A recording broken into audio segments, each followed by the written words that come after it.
దేవుని వాక్యం అంటుంది ఇక్కడ స్వస్థత పొందుకున్నటువంటి వ్యక్తట తన ఆత్మీయతలో క్షేమాభివృద్ధి పొందాడు అనేటటువంటి విషయాన్ని ఎలా చూపిస్తున్నాడంటే, నేను ఒకప్పుడు ఎక్కడ ఉండేవాడిని అంటే దేవాలయం ముంగిట కూర్చుని అడుక్కునేవాడిని. అయితే ఇదిగో దైవజనులు పేతురు యోహానులు వచ్చి నాకు ప్రార్థన చేయగా నేనేం పొందుకున్నానో స్వస్థత పొందుకున్నాను. ఇప్పుడు ఎక్కడికి వెళ్ళాలి? ఆత్మీయతలో క్షేమాభివృద్ధి పొందిన వాడు మళ్ళీ దేవుని సన్నిధికి వెళ్ళాలి.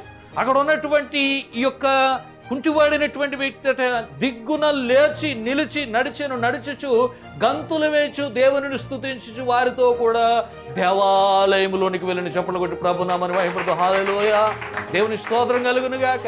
ప్రియులరా, దేవుని వాక్యముడు తాను ఎప్పుడైతే మేలు పొందుకున్నాడు, ఉపకారం పొందుకున్నాడు, దీవించబడ్డాడు, ఇప్పుడు ఎక్కడికి వెళ్ళిపోయాడంటే దేవుని మందిరములోనికి వెళ్ళట దేవుని నామాన్ని మహిమపరచుచున్నటువంటి వాడిగా ఉన్నాడంట.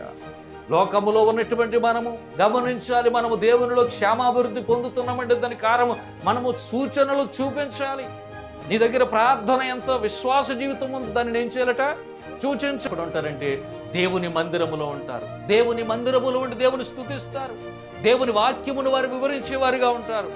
దేవుని నామాన్ని ఆరాధన చేసేటటువంటి వారిగా ఉంటారు. దేవుని యొక్క సువార్తను వారు ప్రకటించేటటువంటి వారిగా ఉంటారు.